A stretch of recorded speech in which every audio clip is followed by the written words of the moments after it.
Bienvenidos a Musar, Centro de Estudios Bíblicos, un espacio online dedicado a profundizar en los principios de la verdad presente, colaborando con Dios en la predicación del Evangelio eterno, en las últimas horas de la historia. Únete a nuestra comunidad y sé parte de un pueblo que se prepara para el pronto regreso de Jesús.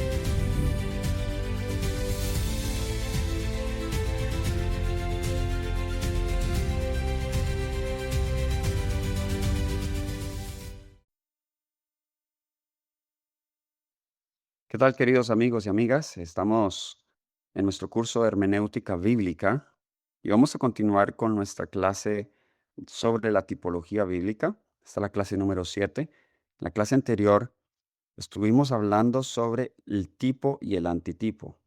Dijimos que el tipo es la copia del original que predice realidades mucho más grandes y completas. Vimos que el tipo tiene un elemento predictivo, ¿ok? Tiene también un elemento de correlación y puede aplicarse tanto a la vida de Cristo, a la vida de la iglesia o a los últimos días, es decir, la escatología.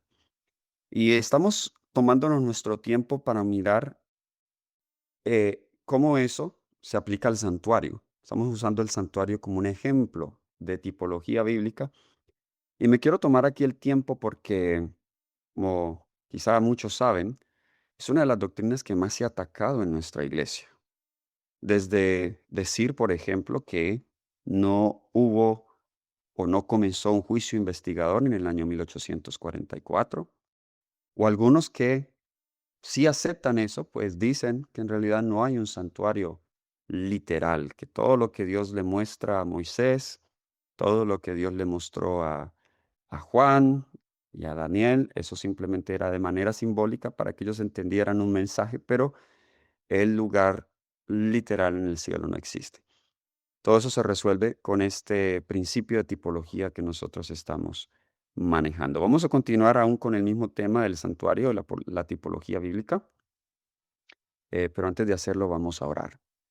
Querido Dios y Padre bueno, una vez más nos adentramos en este tema tan crucial e importante para la teología adventista, para la fe cristiana. Señor, ilumínanos, ayúdanos, Señor, a comprender estos temas. Quizá para algunos sea la primera vez y pueden ser un poco técnicos. Ayúdame a presentarlo lo más sencillo y fácil posible. En el nombre de Jesús. Amén.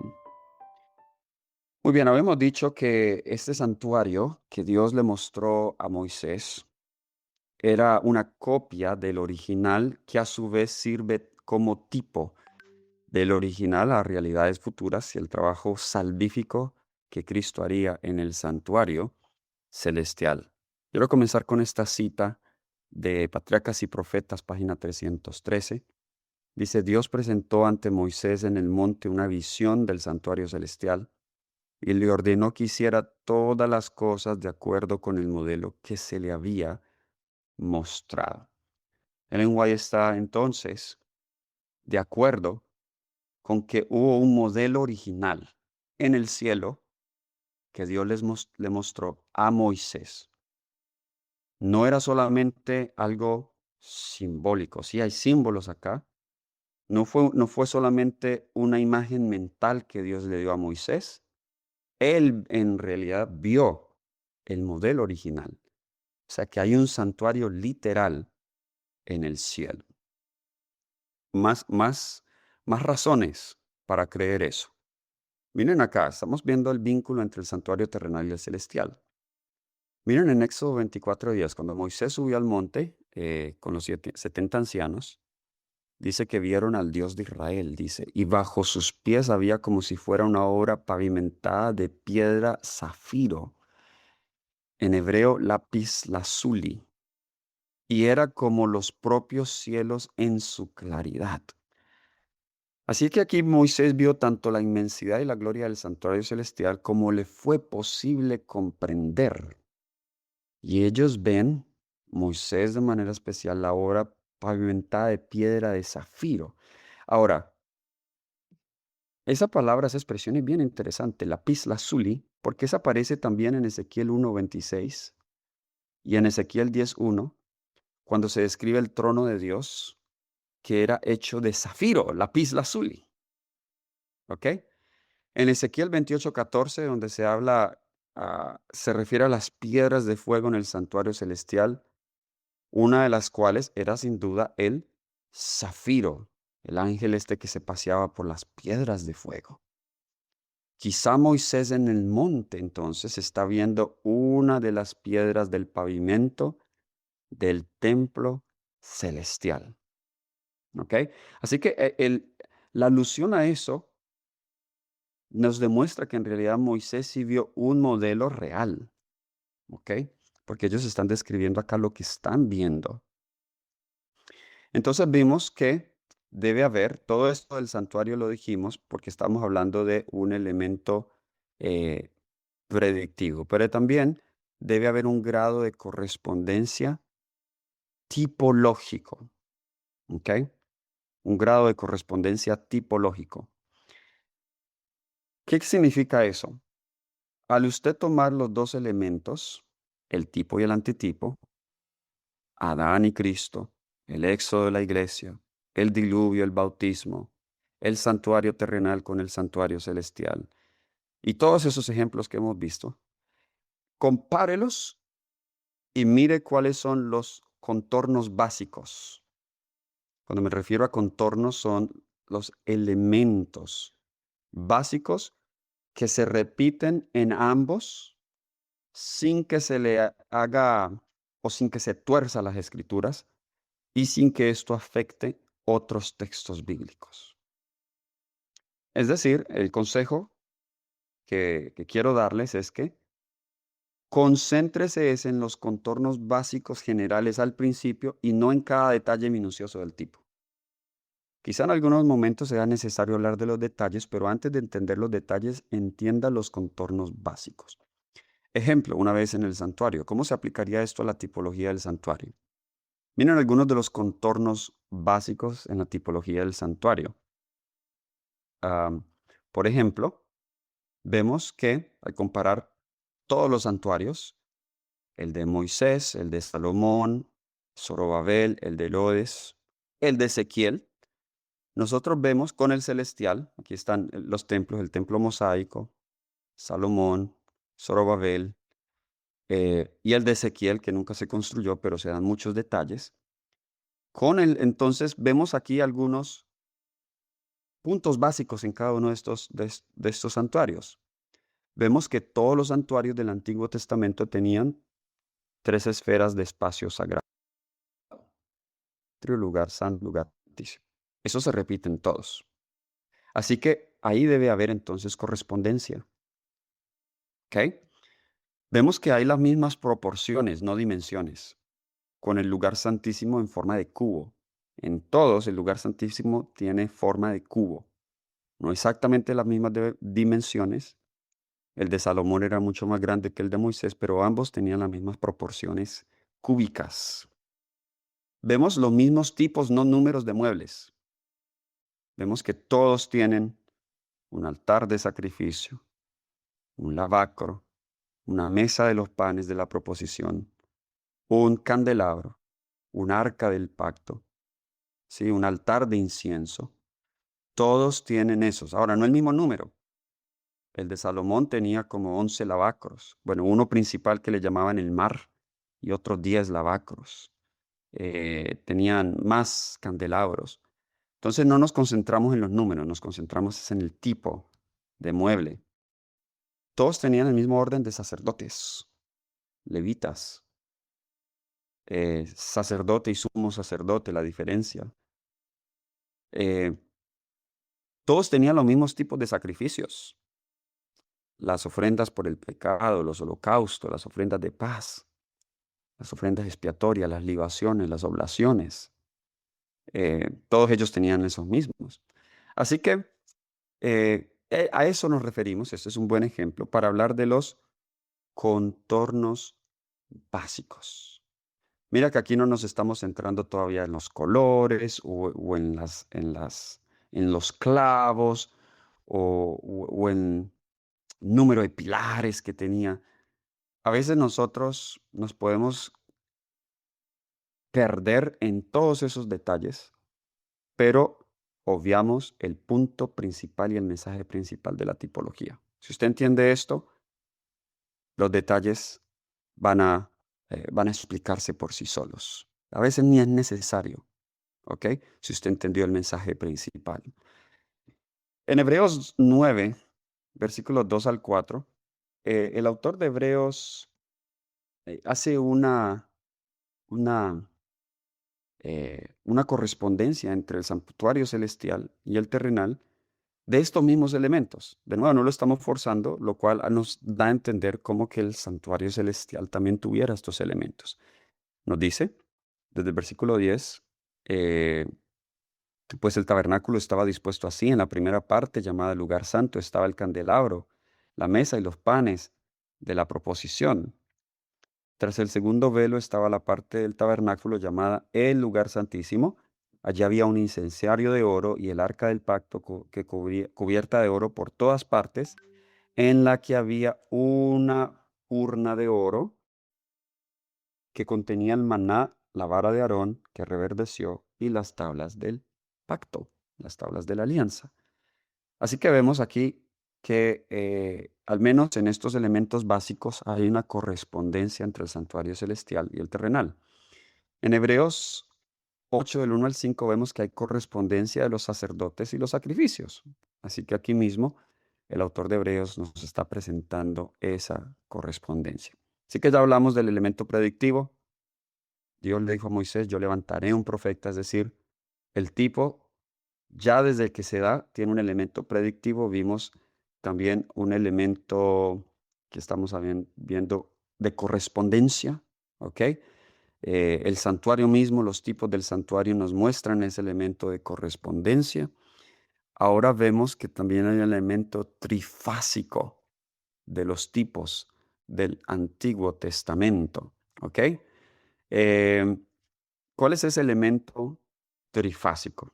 A ver, esto voy a tomarme el tiempo aquí porque quizá pueda ser un poco complejo para algunos. En el plano básico de la escatología del Nuevo Testamento hay al menos tres momentos en los cuales nosotros podemos ver la escatología. Hebreos 1, del 1 al 2 nos dice, voy a ir allá, Hebreos capítulo 1, versículos 1 y 2. Dios, habiendo hablado muchas veces y de muchas maneras en otro tiempo a los padres por los profetas, en estos últimos días, ¿recuerdan cuando dijimos nosotros que comenzó el cumplimiento escatológico? Con la venida de Cristo, la primera venida de Jesús. En los últimos días nos ha hablado por medio del Hijo, a quien constituyó heredero de todo y por quien hizo asimismo el universo. Entonces, a Cristo, en este primer punto del cumplimiento del plano básico de la escatología es lo que ya ha sucedido, el ya de la escatología inaugurada. Entonces, para la perspectiva de la iglesia, ya Cristo vino. Eso ya sucedió. Eso es un elemento que ya, aunque es escatológico, ya se ha cumplido. Muy bien. Cristo era el ya, la escatología inaugurada. Ahora vamos al segundo plano de este cumplimiento trifásico y es el segundo advenimiento de Cristo. El aún no, la escatología consumada, el fin, como nos dicen estos textos. Entonces Jesús vino ya, pero él prometió que él vendría otra vez, aún no.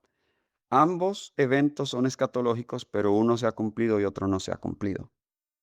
El aún no, que ese es el segundo plano. Luego está el tiempo de la tensión entre el ya y el aún no. Este es el tiempo de la escatología apropiada en el que nos apropiamos de lo que Él ya ha descubierto, lo que Él ha descubierto por Él. Este es el tiempo de la iglesia donde vivimos hoy. Puesto de otra manera, entonces, en el primero, el ya. Esto se centra en Cristo. Él es el que ha inaugurado la escatología. Él es la escatología inaugurada. Entonces, esto es lo mismo de lo que ya dijimos. Los tres cumplimientos. Cristo, la iglesia y el fin. Y lo estamos viendo desde esa perspectiva. El ya es Cristo. El fin es la segunda venida de Cristo. Todos los eventos que apuntan allá a la segunda venida, al fin. Pero Él aún no es la etapa de la iglesia. Es decir, el tiempo entre el ya y el aún no, es decir, entre el primer advenimiento de Cristo y el segundo, ese periodo es el periodo de la iglesia. Y estamos en esa tensión, en esa espera, en ese gran conflicto. Y esos tipos que apuntan a Cristo y al fin deben ser entendidos desde este cumplimiento trifásico. Trifásico significa de tres fases: la venida de Jesús, la iglesia y la segunda venida de Jesús. ¿Ok? A esa parte del aún no se le llama la escatología apropiada. Al, al aspecto del fin se le llama la escatología consumada, y al ya se le llama la escatología inaugurada. No se preocupe si estos términos son muy difíciles para ustedes. Para mí es suficiente que usted recuerde que el triple cumplimiento o la triple aplicación de un tipo puede ser en Cristo, la iglesia o el fin. ¿Ok? Miren cómo la tipología del santuario se aplica a esos tres elementos. Se aplica en Cristo. Entonces vemos que el templo apunta a Cristo. El santuario en general apunta a Cristo. ¿Ok? Cristo comparó su cuerpo con el templo. Él es el templo antitípico. Esta es la inauguración. Vemos la apropiación. Es decir, aún no. La iglesia, dijimos. Bien, el santuario, el 1 Corintios 3, 16 y 17 y 2 Corintios 6, 16, se compara a la iglesia, a los creyentes, como el templo de Dios. Miren, no estamos forzándolo, los mismos autores del Nuevo Testamento ven una correspondencia del tipo del santuario ahora a los creyentes también. ¿Ok? Entonces, cuando nosotros hablamos, bueno, déjame decir el tercer punto y yo les voy a dar un ejemplo del santuario, cómo se aplican estos tres. La consumación sería ya el fin. Aquí vemos el templo, el tabernáculo celestial. Está con los hombres. Hay esa reunión final en el libro de Apocalipsis. Entonces vamos a verlo. ¿Cómo es el santuario tipo de Cristo? ¿Ok? Nosotros vemos que Jesús cumplió los sacrificios. Él era el Cordero.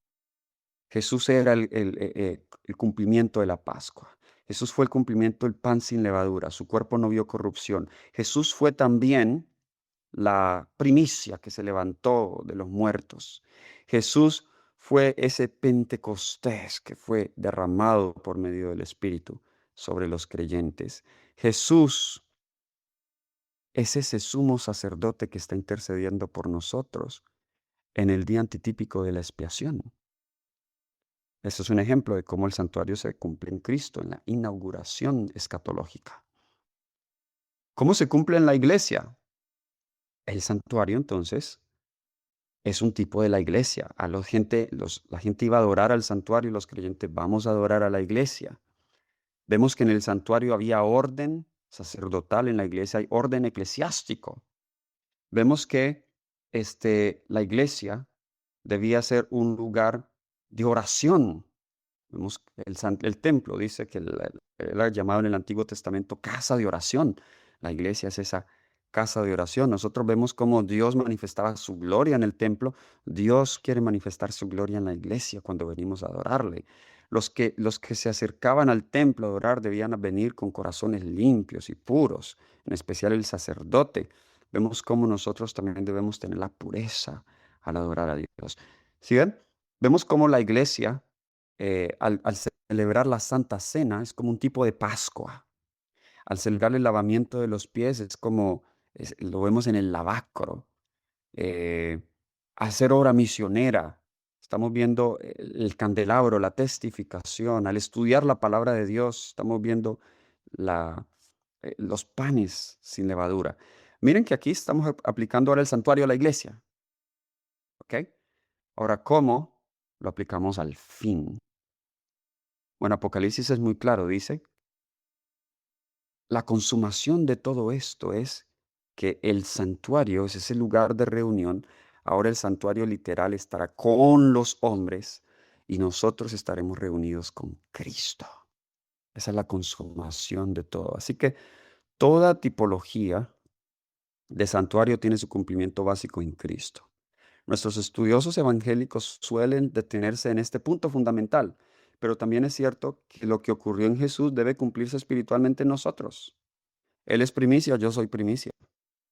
Somos el cuerpo de Cristo, nuestros cuerpos son los templos de Dios. Debemos ser sus sacerdotes, debemos ser la luz del mundo. Jesús dijo, yo soy la luz del mundo, pero nos dice, vosotros sois la luz del mundo. ¿Sí ven? El cumplimiento en Cristo. No se salga de allí. Cuando usted estudie la tipología, no se salga de allí. Algunos cristianos no adventistas entienden la tipología del santuario apropiada, ¿ok? Que es la iglesia. Pero casi todos no se dan el tercer paso, la tipología del santuario consumada. Cuando se les habla del santuario celestial, no existe.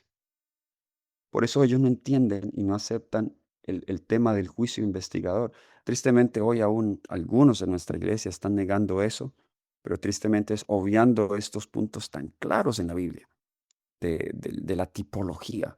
Con la tipología bíblica es que nosotros podemos entender si en verdad hay un juicio investigador o no. ¿Si ven la importancia de esta herramienta hermenéutica? En el cielo hay un santuario celestial real que abarca toda la tipología del santuario. La tipología del santuario tiene una dimensión vertical que siempre ha estado presente. Entonces, al final del tiempo, habrá el cumplimiento apocalíptico de la tipología del santuario. Esa tensión entre la tierra y el cielo, entre el ya y el aún no, se resolverá. Estaremos para siempre en el templo de Dios.